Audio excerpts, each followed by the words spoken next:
This week's episode, we have Nerissa Myers here. She is a softball superstar in my eyes, and I'm pretty sure a lot of people wouldn't disagree with me there. She's played for Athletes Unlimited. She's played all across the country of the United States, and she's played overseas with Great Britain. Everybody say hello to Nerissa. Thank you so much for being here with us. No problem. This is exciting. Yes, just first just start off, can you just tell us a little bit how you got started playing softball?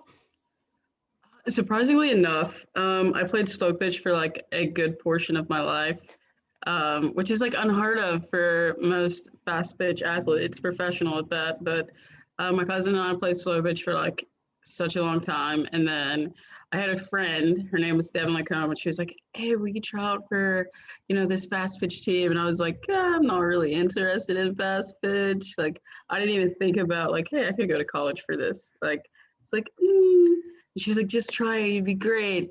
And pretty much she took me to a practice, and there was this girl doing like a windmill.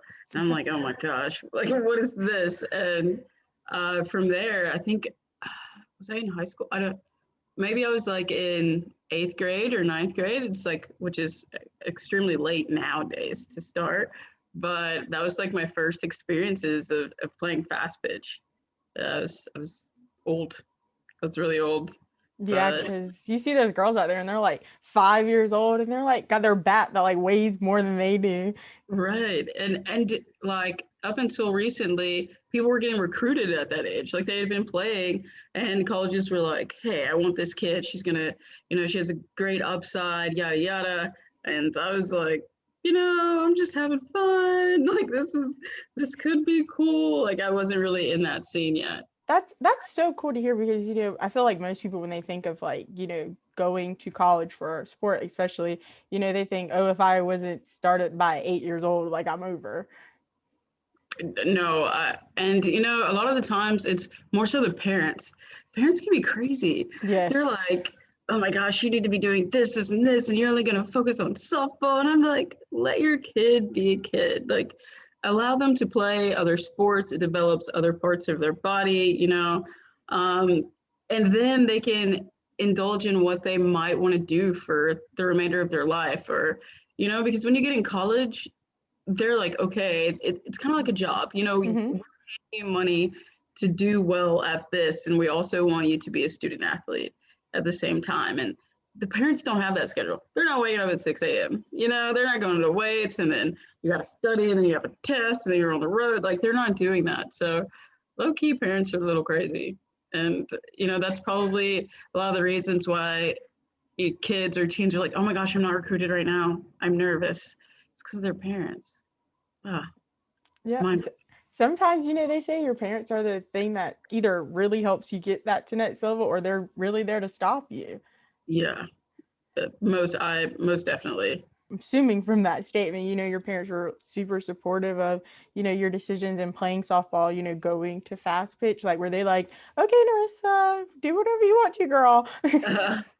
Uh, I mean, my mom and basically I was raised by a village. It wasn't just my mom. Mm-hmm. It was my granny, my aunts, my grandma, like all of them were there to kind of help mold, my decisions on which way I wanted to go. But when my friend brought it up to me, I just casually brought it up to my mom, like. Cause my mom's was like a cheerleader track star person, like she loved to go watch us play slow pitch, and we did that competitively. So when I brought this other thing to her, she's like, oh, okay. Like we'd seen it, like on the Olympics, you'd seen Natasha Wally, but I was like, that's cool. That looks really cool on the TV. Like I didn't, at the time, I wasn't thinking about, how far I could progress with that. But yeah, my village, they were like, you want to do it? Cool, let's do it. But you got to be the best at it. Like that's pretty much their mindset. Oh yeah, we're not half going nothing around here. We're going all in. Yeah. Because Yeah. especially once you start moving up and you're on like travel teams and all that stuff, like that's not just an athlete commitment, that's a family commitment. Yeah. And when as I got older, I have siblings, and my cousin has siblings too. So it was like, okay, you guys might have to go on your own. and we will have to be with your brother or sister or stuff like that. And that was even new, like having to spend time away and them not being able to come to, let's say, we had games in Texas or we had games in Alabama or something. It was weird not having my parents there and just solely being like, oh, I have to take care of myself to make sure I eat breakfast in the morning. Like, even so, like that was different too.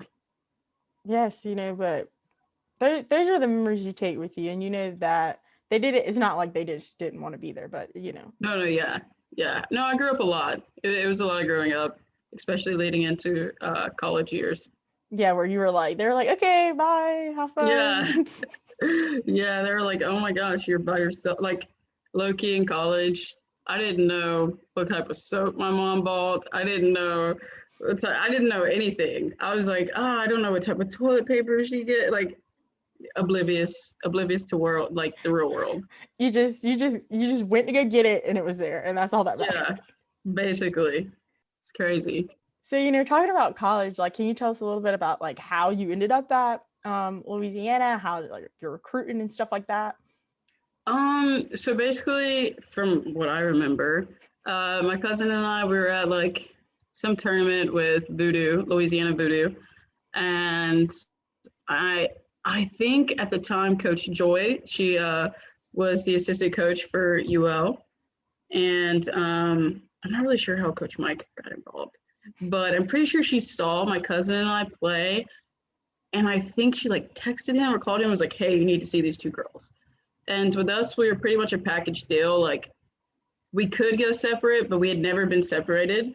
Mm-hmm. So we wanted a place that was like highly competitive, which UL had just came from the World Series. So that was great. And then we wanted something that was like really family oriented. So I don't remember how Coach Mike got involved, but somehow he did. Someone watched us, they communicated to him, and that was kind of the wrap there. You said it was important for you and your cousin to stick together. Why was that really important to y'all?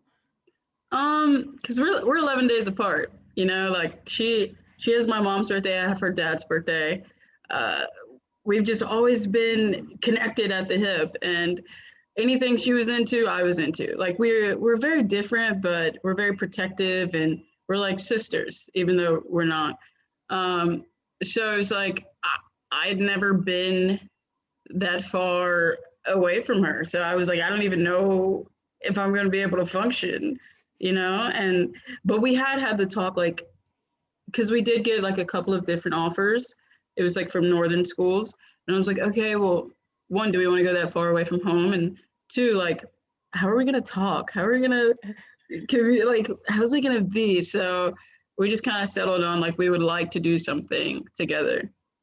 That's good to know, because you have like that built-in friend, and like college is a lot in general, and you're putting college on top of now being like an athlete. That's a lot to go into, to at least have someone there that no matter what drama could happen on a team, like she's gonna be there.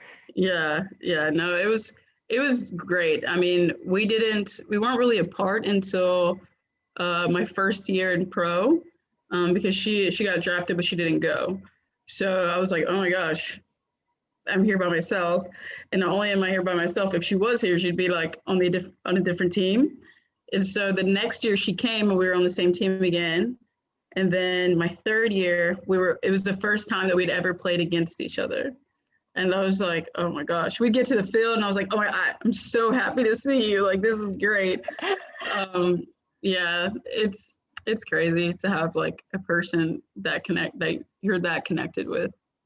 Yeah, most definitely, because sports are a lot.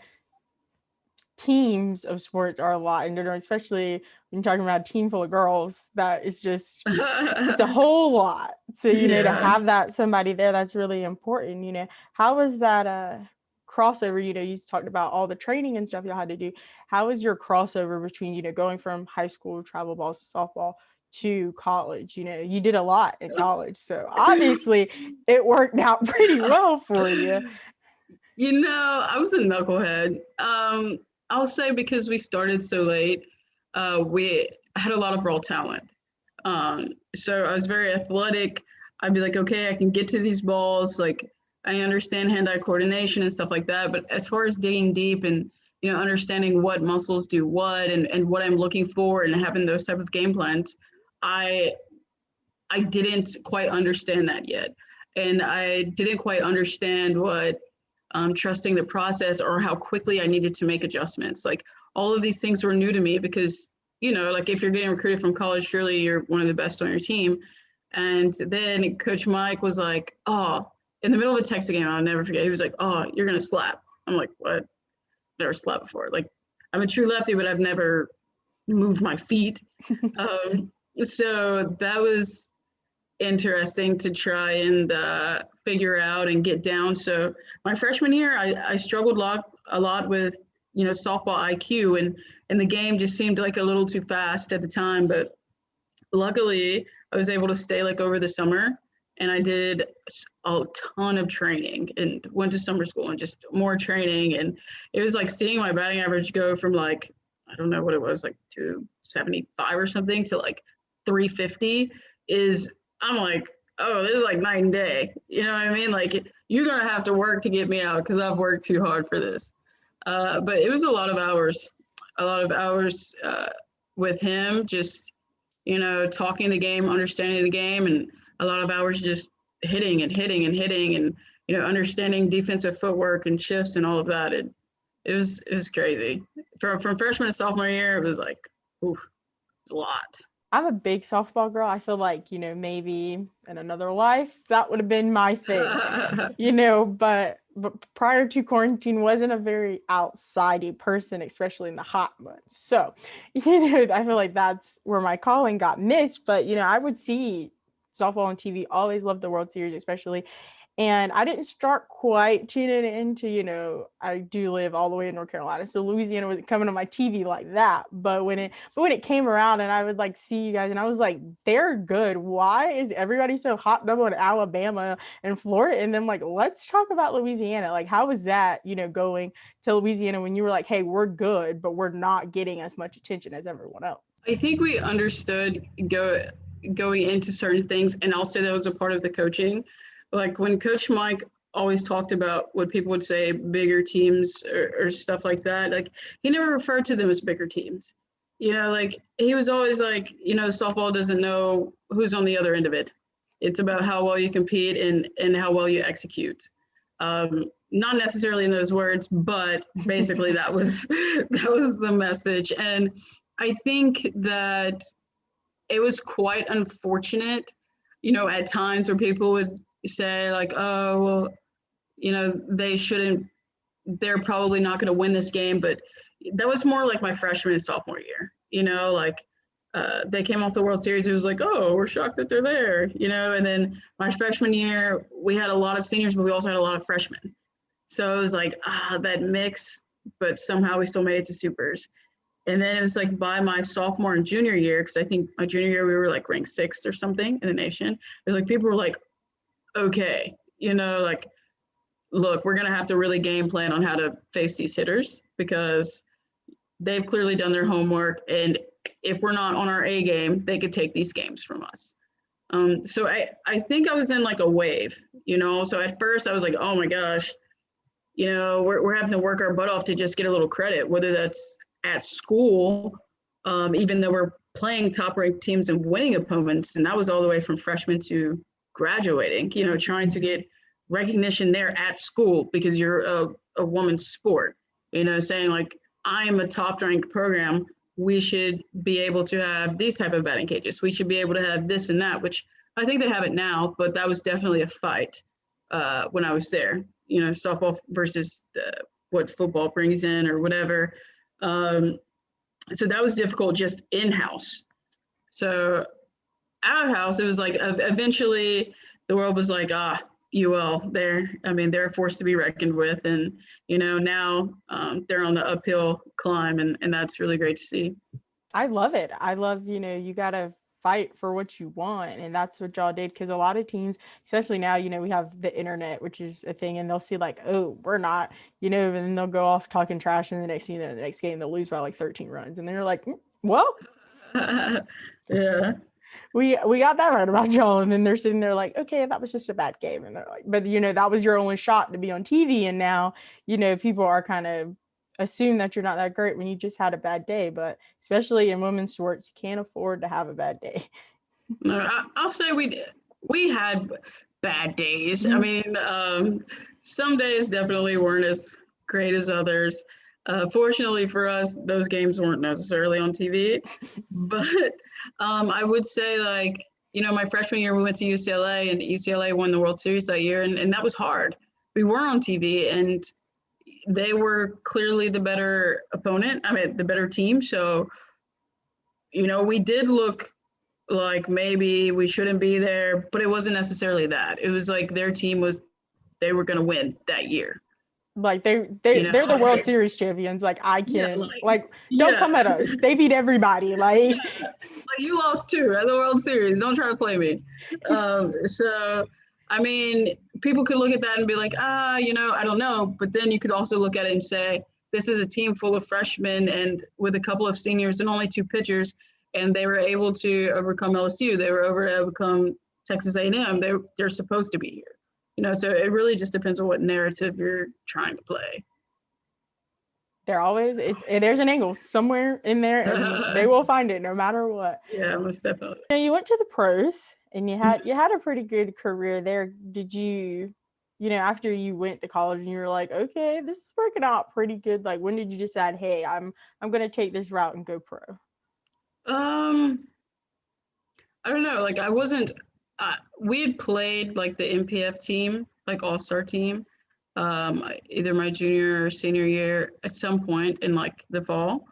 And I was like, oh, this is really cool because these are names that you hear, over time. Like, these are names that get circulated on the TV. Like, this person pitches like the person I just played against, So at some point during that, I was like, oh, it'd be cool. Like, what would that be like to play against names like Natasha or play against people like Andrea Duran or stuff like that. So one of my coaches at the time, I think it was Josh, same as Josh, he's at Mississippi State now, but he came up to me and he was like, hey, what do you think about the draft? What do you think about this? And in my head, I'm like, what? Like, I don't think anything. And he was like, like, have you thought about it? I'm like, what do you think? He's like, I think you could do it. And from there, it just kind of went from there. So it kind of happened. And then a guy that we had played against, his name's Jimmy Kalidas. He was with South Al at the time. Was like, hey, you should come and try to come to Chicago. And I'm like, what? Like, you were my opponent. Why are you trying to get me there? Like, you think I'm good enough to do that? So he was kind of the reason, him and Josh were kind of the reason why I progressed into what is now like a long career for me. Yeah, you played a good amount of time and wrapped it up recently, and we'll get to that in a minute. But you started off with like Akron, and you won the Cows championship with the Scrapyard Dogs. Like, how was winning that championship? I know that had to be big time. It was super cool. So the misconception is that I was with Akron first, because I was with Chicago. I was with the Bandits my first year, in 13, and then I was traded to Akron, and I was there for 2 years, and then I went to Scrapyard. Set the record straight right here. I was like, because people are always like, "Oh, your first year," and I'm like, give Chicago props, because without them, I wouldn't have been playing. Yeah, there. Shout out Chicago. So it was super duper exciting. It was something that we had been talking about and we had been working forward as a team. And I'd been in the championship before. Like, I was there my rookie season. I was there my second year with Akron, but we hadn't won it. And so I was like, I want to win it. And lucky enough, my cousin was on Scrapyard with me when I won it. So it was really cool to have our family there, just watching us win what, it's like one of the highest things that you can do as a woman in softball. So it's pretty nifty. Enjoyed it. I personally loved, the part that when I was like looking up and stuff, and it was like you went there 3 times, and you hear the whole story of like third time's the charm, and then like it actually worked out, and it was like, oh, okay, so maybe this actually worked out for somebody. That's why it's a saying. Yeah, I mean, honestly, we got there and we played our first series against Akron and we won. And then our first game against Pride, we lost. And I'm like, oh, not again. In my head, I'm like, this can't be happening again. Like, come on, Lord, just give me one, give me a sign, something. And we actually double dipped. Monty threw a great series. Like she really dug deep, and that's probably one of the best I've seen her throw. Mind you, she throws well all the time, but this was one of the ones where she, especially when you're riding an arm, she really locked in and went right at hitters. It was great to see.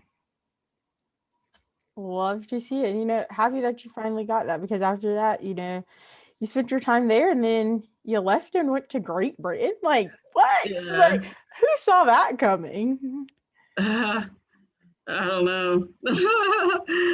Yeah, so I was with them for one more year, Scrapyard, and they became independent. Like they left the league, and yeah, then I was with Great Britain, and we were competing for qualifiers to go to the Olympics.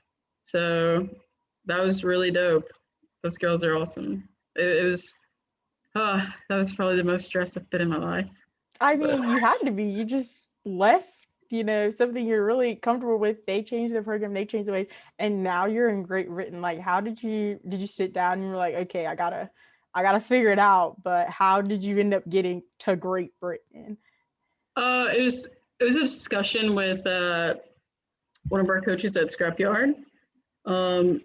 Just having the connection with the coach for GB and going through that process, and then you have to, I mean, of every country you have to try out and make sure, like, hey, this is who I want on my team. So then you'd like try out, but it had to be like virtually because everyone was everywhere. And then it's like nerve-wracking because you're like, wait, are they gonna pick me? Like, am I good enough? So that's kind of how that happened. It was more of our coach Stewart being like, hey, this is an opportunity for you if you want it. And them being, seeing all the videos and saying like, okay, cool, we want you here. So. Yeah, I just, you got to the qualifiers. Did you like for a second, you were like, am I gonna like win with like Great Britain and not America? Like, is this gonna happen? No, I mean, it wasn't so much like a thought process of like America at all. Mm-hmm. It was just like, it was more like, okay, this is something you dream about when you're a little kid, but I'm not even sure I dreamt about that part as a kid because I wasn't super familiar with fast pitch.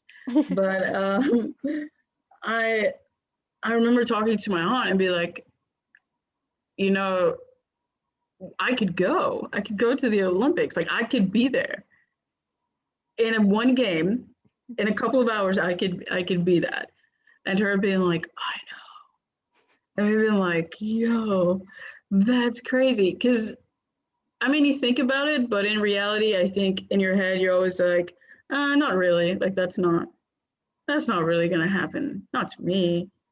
But no, it was a really dope experience. It was crazy, and I mean, one game away is so gut wrenching, but it is what it is. It is what it is. Who cares about the Olympics? Who cares about her? They always say the little village is nasty and people don't know how to act. Nobody wants to experience that. Oh man, no, I wouldn't take it back. It's great. It was great. You went to Italy. You did some time there. Can you tell us like any crazy Italy stories you got? Oh, crazy. No, I mean, I love all my Italian friends. They're like they're like my family away from home. But there was a couple of us. It was super interesting because on that team you had Britt Vonk who played for the Holland national team. She went to the Olympics when she was really young, and then I had my Italian teammates, and there's me, and one of my other teammates from GB was on that team too. And it's like you leave and you're at the qualifier, you're all playing against each other, but only one can go from Europe.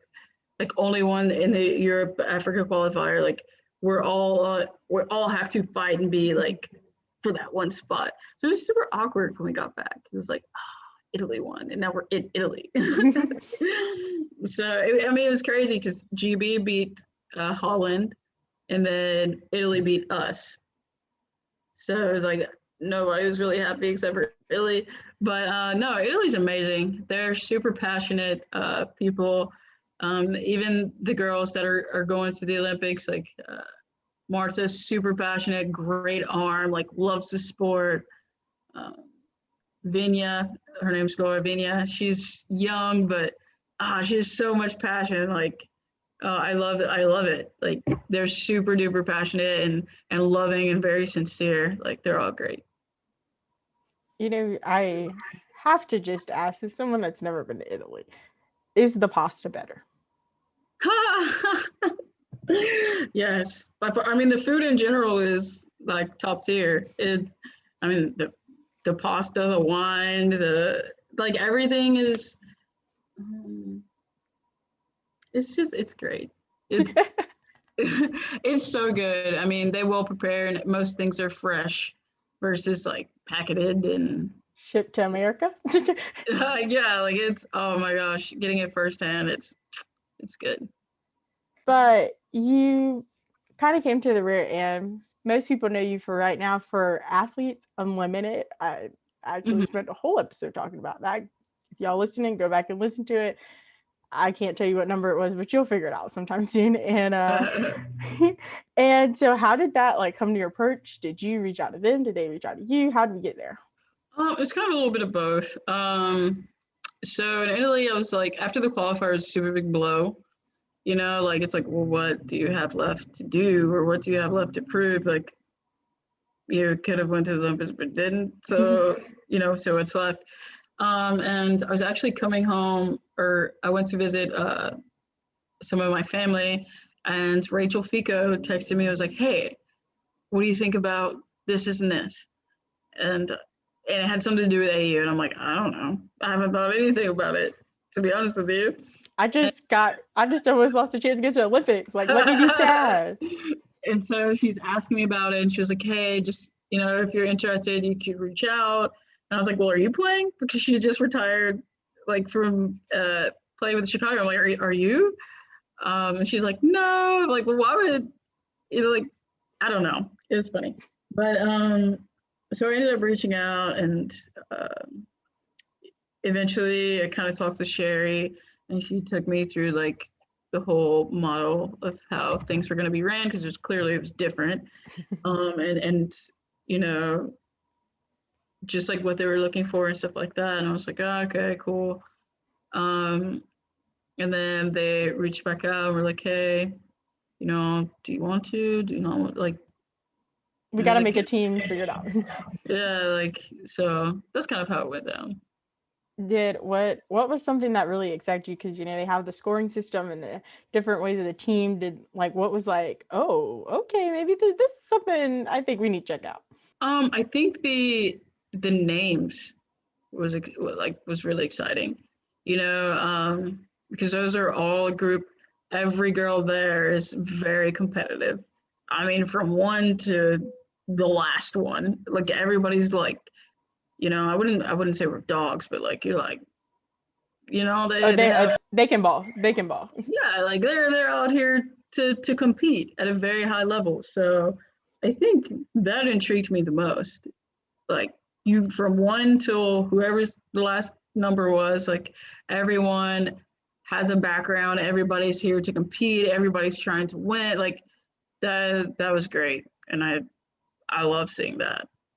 It's crazy that you said that was the names, because I like to come up with like conspiracy theories in my head of how like sports conversations go down, and that's exactly what I was telling like my friend Madison, who was on a few episodes ago. And I was like, don't you think that like they got together and like somebody was like, hey, like, are you doing it? Because if you do it, then I'm gonna do it, because like we can all hang out together and have like some crazy softball moments. And so to hear you say funny. Like that's happened, maybe my conspiracy theories are not too out there now. Maybe they have a little bit of truth behind them now. That's funny. I don't know about everyone. I mean, I know the girls that I talk to a little bit more than others. I did have conversation like, hey, what do you think about this? Like, are you down for it? Or, what are you thinking next year? Like, we have those type of conversations, most definitely. But whether they pick you or not, I don't know. But so it was like they kind of selected draw process. It was kind of like a combination of both. Like maybe you reach out, you agree, and they're like, okay, we want to have you. I think it was more so they were going to take who they felt like could compete at a high level, and who they felt like could entertain, and who they felt like would be good marketing wise. It was a lot of things that came into place from my thoughts that they would pick you. So maybe you're somebody who's really good at social media and you just happen to be good at softball. So boom. Maybe it's somebody who's not as good at social media, but you're a baller. Like that's what you do. Then boom. Like stuff like that. That's understandable because it was their first year and they had to get it off the ground, and they needed a good combination of it all to keep people interested, which obviously worked. Most def. Obviously it worked, and that was something that I personally liked about it, how y'all kind of got to run the league and pick your teams and stuff like that. So when it came to like team picking time, like they have the drafts, like how did that go? Were y'all sitting in there like, oh, I hope I'm on da da da team, or I want to go play with da da da this week? I think that whoever was the captain in their head had an idea of what tone they wanted on their team, and they had an idea of whether they wanted it to be speed or power, or if they were trying to overthrow with pitching, or who they wanted behind the plate. So I think it was more like a combination of things. Like clearly, the majority of us have talked and respect each other. So I don't think there's anybody who's like, no, I refuse to play with so and so. It's more like, okay, this girl has a great glove, she's a good bat, she has good energy, like she could fit here. Or, hey, we're looking to do more of this week. So it really just depended on what the captain wanted within their team. Understandable, so when it was a point system. So did that ever like come into play with y'all when y'all like weren't captains? Like, hey, did y'all ever, did y'all ever feel like, oh, like I didn't get as much points as I wanted this week? Was that ever a thing, or it was really kind of team based in a way still? I think it's both. I think it was designed to be both. Like, hey, even though we might lose this game, you could, as a team, like the score might say you lost, but as a team, you could still gather enough points to like tie in points, and then the game was like null and void because we tied. So basically, it was like 0 points. So I think it just depended on that. Like of course sometimes you'd be like, I really am shooting for the points, but more so you're shooting to do the small things. Sometimes we neglect, like moving the runner was like 5 points, or stacking that was like 5 points, and yada yada yada, individually. But then team wise, if we scored, it was so many points. So for that game, you could have got individual and team. So that's how it was like based on both. So I mean, I'm sure people sometimes wanted more, or was like, we could have done this and got more, but for the most part, it was just about doing the small things and continuing to compete. How to compete, Nerissa's not out here, calling anyone out. We appreciate that, don't want any drama over here. Oh my gosh, never. Never. So, do you have like your best memory from, maybe the draft or something? Like, how did the draft go? Did they like call y'all in there? Did y'all get to watch people be like, okay, this is your team, go at it? The draft was live. So when people were watching it, we were watching it. Oh. So basically, the captains went back to the dome, to their media area, and the cameras were on, and Sherry would say, who do you pick for whatever, or who are you picking for first round? And I mean, you didn't really know whose team you were going to go to, and the other captains didn't know who you were going to pick. So if they had you on their list and you took their person, then they got to like rethink of who I'm going to pick next. So I mean, we're watching just like we're on the Zoom right now. We'd be on Zoom too, like in a room of all of us. And then once you got picked, you moved to the Zoom with your team and had dialogue there with your team. That's cool. That's good to know. You didn't, there was a lot of things that I felt like could have happened, but that's a little less exciting, but it's fine. Thought it was like, a little like NBA draft moment, like you walk across stage and they like hand you your orange or your purple or your blue jersey. That would have made good TV. That would have been a lot. If you're out there, AU, here's an idea. You can have it for free. Just give you some promotion.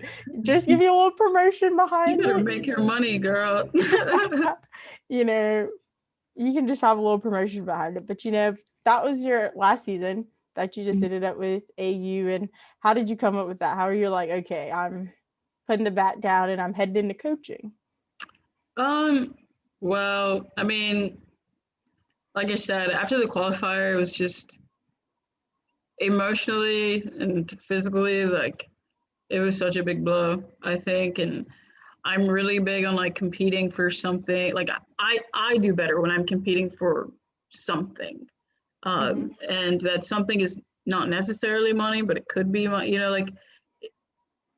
like how do I explain this? Like going to the qualifier was like, okay, as a country, we could put ourselves on the map. You know what I mean? So it was like bigger than us.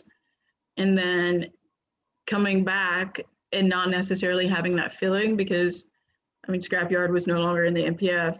So you weren't really competing for something in general, There was no trophy. There wasn't that there. So I was like, this is a great, I'm back here. My family can see me if they want to see me. But I just like had thought about it. I'm like, yo, I don't have anything else to prove. Like in my head, there's nothing else that I can do. I can continue to tack on numbers, or I can like figure out how to groom the next generation to be able to do something that maybe I wasn't able to do. So I just got to that point where I loved softball, but I wasn't in love with softball anymore after the qualifier. Like it was like a really hard breakup. I was going through a breakup. It was hard. I was like, yeah, you're like think you've known forever, and now it's kind of like, oh, I love you, but I don't love you how I used to love you. Right. And you're growing and you're in a different season of your life, and you're just like, this is beautiful. This is a beautiful thing. I never would have thought I would have gotten this far, but it's time. It's, my mindset is different. It's changed, shifting. I love to compete, but I also like to travel and dogs and family time. I've missed so much family time. So that was all a big part of it. Yeah, I searched on the Instagram, put out a little filler for all my softball girls out there, and I got back a few, and I'd say the number one question they asked you was what was the most rewarding part about playing AU? I think there were some people who, I'd never actually sat down and communicated with. I just had a lot of respect for them. And we were put in positions to where we had to be super vulnerable.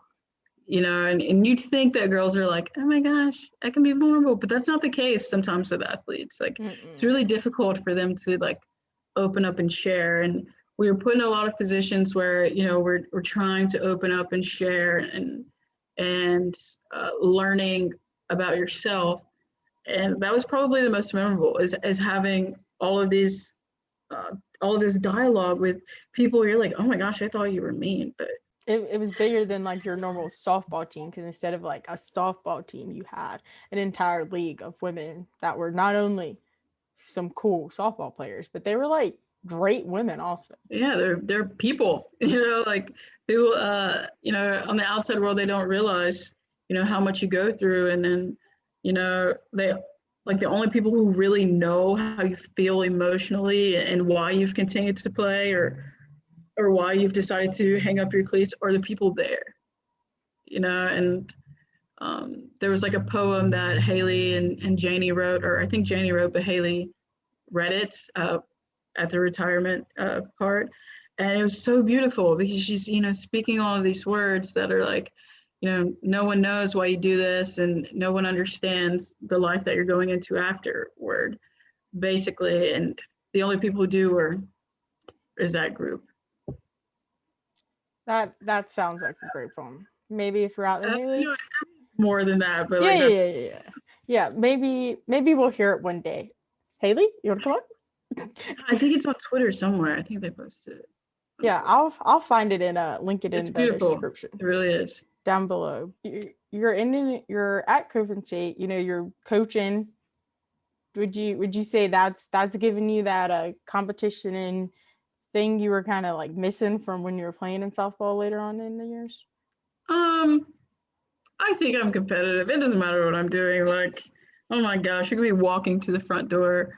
But I do think it helps, you know, and I'm really big on learning, like trying to understand different aspects and trying to grow my knowledge. And right now I'm learning how to compete through my athletes, you know, like trying to get them to understand and figure out, you know, how to learn the process and how to be mentally tough and what you're looking for. And like just continuing to, I can feed myself so I can give you the knowledge and so we can grow together. Like, and that to me is like competing and learning and understanding. Like it's great. It's just like a back and forth. Like you're always learning, always learning, always learning. So yeah, in a way, I think so. Yeah. And our last question from our softball gals is, if you were to give advice to high school age girls right now and they're trying to decide whether or not is the next level for them, what would you give them? I would say try to like ask your parents, but really know what you want to do and what school has the best interest for you when softball's over. You know, because if you get hurt, then you have to have something to fall back on. So, and you also need to think about like how much time you want to put towards it. You know, if you're trying to, if you say you want to go to an Oklahoma, like you got to put in the work to compete and go to Oklahoma. You know, if you're like, I want to stay close to my family, then that list narrows down, you know?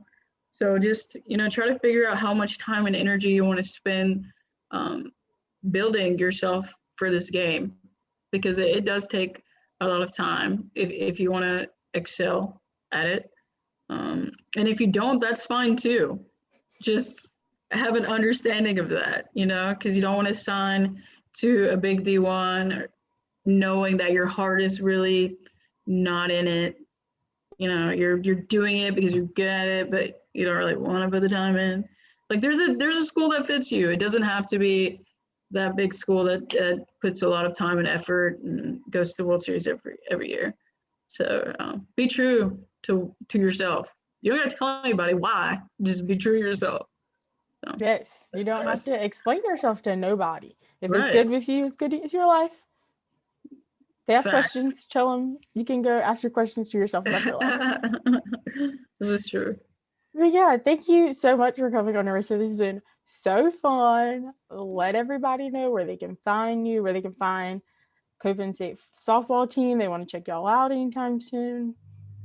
Yeah, well, you can find me on Instagram. My Instagram is Nerissa Myers. I think my Twitter is like at Reese_15 or something like that. So you can find me there. Coppin State, but you can find us in Baltimore, Towson, you know, all of those really cool schools. And yeah, we're just gonna be there competing. So follow us at Coppin State Softball. Do that. Do that. Support these ladies. They're great. It's a great program. Obviously, they got some great coaches over there. And I mean, we're working. We're working. We're getting there. Hey, you gotta start somewhere. You gotta start somewhere. Gotta start somewhere. But yeah, thank you so much for coming on. All Nerissa's information will be in the description below. Be safe, have fun, and don't be afraid to join the convo.